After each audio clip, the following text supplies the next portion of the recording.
अस्सलामुअलैकुम। जगातों में आपको खुशामदीद कहता हूँ। गुज़श्ता चंद रोज़ से पाकिस्तानी सोशल मीडिया के ऊपर एक बहुत बड़ी कंट्रोवर्सी जन्म ले रही है, जिसके अंदर ये बताया गया है कि पंजाब टेक्स्ट बुक बोर्ड ने एक ऑक्सफोर्ड यूनिवर्सिटी प्रेस की जानिब से एक किताब शाया की गई थी सोशल स्टडीज़ की। ये जूनियर क्लासेस के लिए ये किताब थी, जिसको ज़ब्त कर लिया है। और इस किताब को ज़ब्त करने की बुनियादी वजह किताब के हक़ में दलील देने वाले लोग ये क्लेम करते हैं कि मलाला यूसुफ़ज़ई की तस्वीर शाया करने की वजह से इस किताब को पंजाब टेक्स्ट बुक बोर्ड की इंतज़ामिया ने ज़ब्त किया है।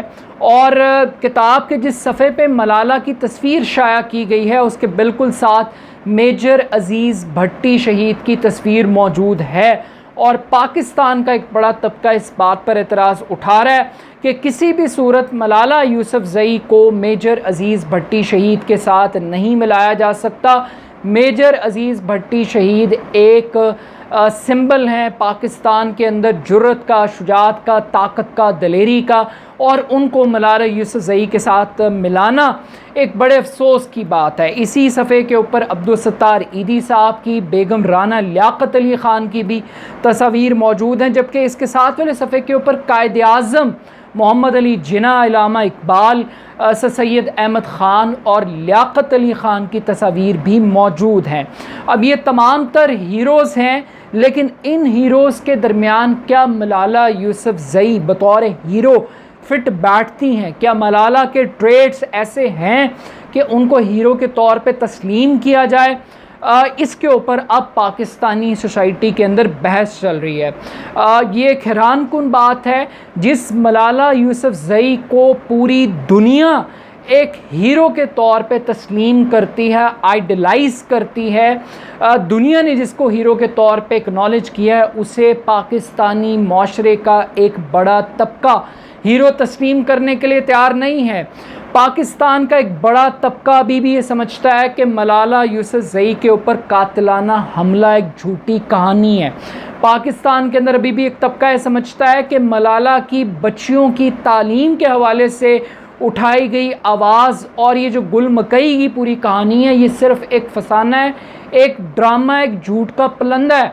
और पाकिस्तान के अंदर अभी भी एक तबका ये समझता है कि जो नोबल पीस प्राइज़ मलाला को 2014 के अंदर दिया गया, बुनियादी तौर पे मलाला एक मगरबी एजेंट के तौर पे लॉन्च की गई हैं। और उनको लॉन्च करने का मकसद पाकिस्तान के अंदर नौजवानों को एक मखसूस माइंडसेट के लिए तैयार करना है। अब ये वो कंट्रोवर्सीज़ हैं जो मलाला यूसुफ़ज़ई के हीरोइज़म के ऊपर उठाई जा रही हैं। इससे मेरा इत्तफ़ाक़ करना या किसी का भी इत्तफ़ाक़ करना वो ज़रूरी नहीं है, बट ये वो एतराज़ात हैं जो पाकिस्तानी सोसाइटी में उठाए जा रहे हैं। एक तबका ये सवाल उठाता है कि आखिर ये जो नोबल इनाम है, ये अब्दुल सत्तार ईदी को क्यों नहीं मिलता, जो दुनिया की सबसे बड़ी एम्बुलेंस सर्विस इंट्रोड्यूस करवा के गए इस दुनिया से, जिन्होंने इंसानियत की खिदमत की आला तरीन मिसाल कायम की, उनको क्यों नहीं मिलता?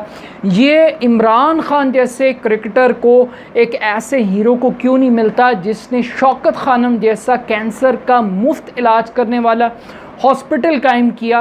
ये डॉक्टर अब्दुल कदीर ख़ान जैसे लोग इस कौम के हीरो क्यों नहीं बनते? और क्यों इस किस्म के आर्टिफिशियल हीरोज़ को क्रिएट करने की कोशिश की जा रही है? मलाला यूसुफ़ज़ई के जो नाक़दीन हैं वो ये एतराज़ भी उठाते हैं कि बुनियादी तौर पे इस मुल्क के अंदर एक लिबरलिज़म के नाम पे एक तबका मौजूद है, जो जिनकी दानिश्वरी की दुकानें, एक सोशल सोसाइटी ऐसी है जो औरतों के हकूक़ को अपने मकासद के लिए इस्तेमाल करती है, ख़वातीन की तालीम को अपने मकासद के लिए इस्तेमाल करती हैं, और अपने आप को एक फ़ैशन के तौर पे, एक सिंबल के तौर पे लिबरलिज़म को पेंट करने की कोशिश करती है। अभी चंद दिन पहले डीजी रेंजर्स की जानिब से एक स्टेटमेंट सामने आई, जिसमें उन्होंने कहा, और बुनियादी तौर पे मुझे लगता है कि जो डीजी रेंजर्स हैं, जनरल इफ्तिखार, वो शायद उसी तबके की नुमाइंदगी करते हैं जिसकी मिसाल मैं आपके सामने रखने के लिए जा रहा हूँ। ये कहते हैं कि पाकिस्तान के अंदर तेज़ाब गर्दी के सिर्फ़ 3 वाक़यात रूनुमा हुए, और इन 3 वाक़यात की बुनियाद पर शर्मीन उबैद चुनाई ने एक फ़िल्म बनाई और फिर उस फिल्म को ऑस्कर अवार्ड मिला। जबकि इसी के मुकाबले में बरतानिया के अंदर 800 तेज़ाब गर्दी के वाक़यात पेश आए, तेज़ाब फेंकने के वाक़यात पेश आए, मगर ना कोई फ़िल्म बनी, ना कोई ख़बर चली। तो हम, यानी कहने का मकसद है कि हम इतने बुरे नहीं हैं जितना हमें बुरा बनाकर, बताकर पेंट करने की कोशिश की जा रही है। तो ये वो सारे के सारे दलीलें हैं और आर्गूमेंट्स हैं जो पेश किए जा रहे हैं। जबकि जो दूसरा तबका है, लिबरल तबका है, वो ये कहता है कि बुनियादी तौर पे इस मुल्क का जो दकियानूसी क़दामत पसंद माशरा है, जो औरत के ऊपर हाकमियत चाहता है, जो इस औरतों की तालीम से खौफज़दा है, वो औरत के वरासत के हक़ से खौफज़दा है, वो वुमेन एम्पावरमेंट के कॉन्सेप्ट से खौफज़दा है, वो तबका मलाला यूसुफ़ज़ई को कंट्रोवर्शियल बनाने की कोशिश कर रहा है। ये तबका ये आवाज़ उठाता है कि क्या आप पाकिस्तानी माशरे के अंदर अर्तुगरुल गाज़ी को इस कौम का हीरो बनाकर पेश करना चाहते हैं? क्या आप आज इमरान ख़ान की तरह उज़्बेकिस्तान में जो खड़े होकर आज ये कह रहे थे कि वो मुग़ल सल्तनत की बुनियाद रखने वाले ज़हीरुद्दीन बाबर के ऊपर फ़िल्म बनाना चाहते हैं? क्या आप ज़हीरुद्दीन बाबर को आइडलाइज़ करते हैं? क्या पाकिस्तान के अंदर हमें अपने हीरोज़ की ज़रूरत नहीं है? क्या हीरो पैदा होते हैं, पैदा किए जाते हैं, या उनको आर्टिफिशियल तरीके से इंट्रोड्यूस किया जाता है, इम्पोज किया जाता है, लॉन्च किया जाता है? तो ये एक बड़ी कंट्रोवर्सीज़ हैं जो एक नैरेटिव बिल्ड करती हैं दो एक्सट्रीम्स के दरमियान, के एक प्रो मलाला फोर्सेस हैं और एक एंटी मलाला सेंटिमेंट रखने वाला एक बड़ा तबका एग्जिस्ट करता है, जो मलाला के हक़ में दलीलें दे रहे हैं। वो ये कह रहे हैं कि क्या आप उसामा बिन लादन को हीरो तस्लीम करते हैं?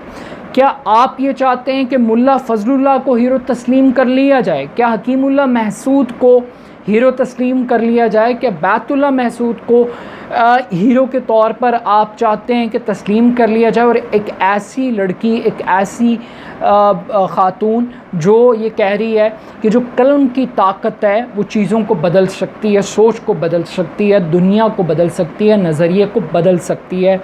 तो ये अब सोचने की बात है कि आखिर हीरो की डेफिनेशन क्या होगी, किस बुनियाद के ऊपर किसको हीरो करार देना चाहिए और किसको हीरो नहीं करार दिया जा सकता। लेकिन इसके साथ साथ डिबेट का एक दूसरा पहलू भी है। दूसरा पहलू ये है कि क्या दानिस्ता तौर पे मलाला यूसुफ़ज़ई की इस तस्वीर को कौमी हीरोज़ की फ़हरिस्त में शामिल करके एक कंट्रोवर्सी ख़ुद क्रिएट करने की कोशिश की ऑक्सफोर्ड प्रेस ने? क्या ऑक्सफोर्ड प्रेस अपनी आप को अपनी गैर कानूनी हरकत को मलाला यूसुफ़ज़ई के पीछे छुपाने की कोशिश कर रहा है? ये बात मैं क्यों कह रहा हूँ? ये बात मैं इसलिए कह रहा हूँ क्योंकि ये कहा जा रहा है कि ये जो किताब की इशाअत है ये NOC के बग़ैर थी, और कानून ये कहता है कि कोई भी किताब NOC के बग़ैर इशाअत नहीं की जा सकती, शाया नहीं की जा सकती। तो और ये भी कहा गया पंजाब टेक्स्ट बुक बोर्ड की जानिब से कि गुज़श्ता साल 100 के करीब किताबें ऐसी हैं जिनकी इशाअत को रोका गया, जिनको ज़ब्त किया गया, जिसमें तौहीन अमेज़ मवाद शामिल था, जिसके अंदर गलत नक्शों की इशाअत की वजह से उनको बैन किया गया, जिसके अंदर गलत मालूमात की बुनियाद के ऊपर एक्शन लिया गया। तो क्या पाकिस्तान के अंदर करिकुलम के ऊपर कोई चेक एंड बैलेंस होना चाहिए, कोई रेगुलेशन होनी चाहिए? और क्या ये जो हीरोज़ जिनकी तस्वीर मलाला के साथ है, क्या मलाला का कोई कंपैरिजन इन शख्सियात के साथ बनता है या नहीं बनता? और क्या हमें कंपेयर करना चाहिए या नहीं करना चाहिए?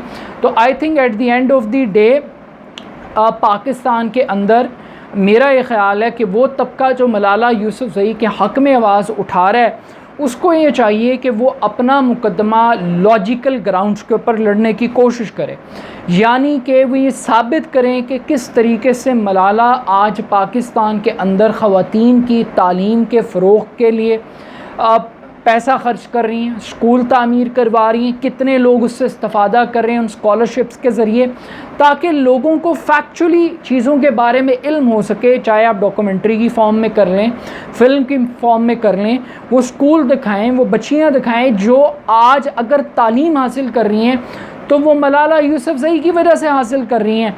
But at the end of the day किसी का दहशत गर्दी का शिकार हो जाना, किसी को गोली लग जाना, क्या ये काफ़ी होगा कि उसको हम एक हीरो के तौर पे तस्लीम कर लें? बाकी मलाला यूसुफ़ज़ई के मैरिज के हवाले से, पार्टनरशिप के हवाले से, तालिबान के हवाले से उनका अपना एक मौक़िफ़ है, लेकिन ये भी एक आम बात है कि आज दुनिया की सुपर पावर्स उन्हीं तालिबान से जो गुड थे या बैड थे उनके साथ अब बातचीत कर रही है, उन्हीं के अफ़गानिस्तान हैंड ओवर करने की तैयारी की जा रही है। तो आज क्या वेस्टर्न सोसाइटी की हीरो जब वो दोबारा तालिबान को इंगेज करने के लिए जा रही है, वेस्टर्न सोसाइटी क्या आज भी वो मलाला को ओन करेगी एक नई अफ़गानिस्तान में सेटलमेंट के बाद? But at the end of the day Pakistani कौम को अनडिस्प्यूटेड हीरोज़ की तलाश है।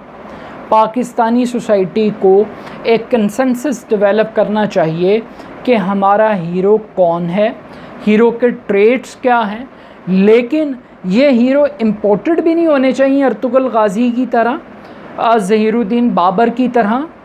अगरचे ये मॉरल स्टोरीज़ हो सकती हैं, सोशल स्टोरीज़ के तौर पे आप इनको स्टडी कर सकते हैं, ऑटोबायोग्राफ़ी के तौर पे बहुत सारी दुनिया के लोगों से बहुत कुछ आप सीख सकते हैं, लेकिन at the end of the day कोई एक स्टैंडर्ड हमें मीट करना पड़ेगा कि हम पाकिस्तानी सोसाइटी के अंदर डॉक्टर अब्दुल कदीर ख़ान हो, डॉक्टर अब्दुल सलाम हो, अब्दुल सत्तार ईदी साहब हों, ये अल्लामा इकबाल की शख्सियत है, उनकी शायरी है, उनका कलाम है, जो इस किस्म की शख्सियात, और इनफैक्ट के इमरान ख़ान जिनकी पॉलिटिकल लाइफ से हट के जो उनकी जो सोशल सर्विसेज हैं उनके ऊपर भी हम एक कंसेंसस डेवलप करें और अपने हीरोज़ को ओन करें और एडमिट करें। और हर हीरो की अपनी ग्राउंड होती है, अपना चैलेंज होता है, but I think at the end of the day शायद मलाला के ऊपर कभी भी एक कंसेंसस पाकिस्तानी सोसाइटी के अंदर डेवलप नहीं हो सकेगा। और उसकी बड़ी बुनियादी वजह यह है कि अगर इस मुल्क के अंदर कुछ लोग मज़हब के नाम पर अपनी दुकान चला रहे हैं, तो कुछ लोग इस मुल्क के अंदर विमेन एम्पावरमेंट के नाम के ऊपर, विमेन एजुकेशन के नाम के ऊपर, लिबरलिज़म के नाम के ऊपर बड़ी बड़ी दुकानें चला रहे हैं। तो शायद इस वजह से भी मलाला यूसुफ़ज़ई को पूरी पाकिस्तानी सोसाइटी की जानिब से एडमिट करना एक बहुत मुश्किल फैक्ट है। But at the end of the day आप मलाला को एजेंट कहें, आप मलाला के ऊपर कातलाना हमले को झूठ करार दें, जो मर्ज़ी कहें, बट ये बात हकीकत है कि जो मगरबी माशरा है वो मलाला डे भी मनाता है, मलाला की सालगिरह भी मनाता है और मलाला को बतौर हीरो भी तस्लीम करता है। लेकिन एक हीरो के लिए बड़ी बदकिस्मती की बात है कि उसको उसकी अपनी कौम तस्लीम करने के लिए तैयार नहीं है। तो जिसको घर से तस्लीम नहीं किया गया उसको दुनिया ने कैसे तस्लीम कर लिया, ये भी एक अहम सवाल है। अपना फ़ीडबैक मुझे ज़रूर दीजिएगा, मेरा यूट्यूब चैनल उसको ज़रूर सब्सक्राइब कीजिएगा, अपना फ़ीडबैक दीजिएगा। बहुत शुक्रिया, अल्लाह हाफ़िज़।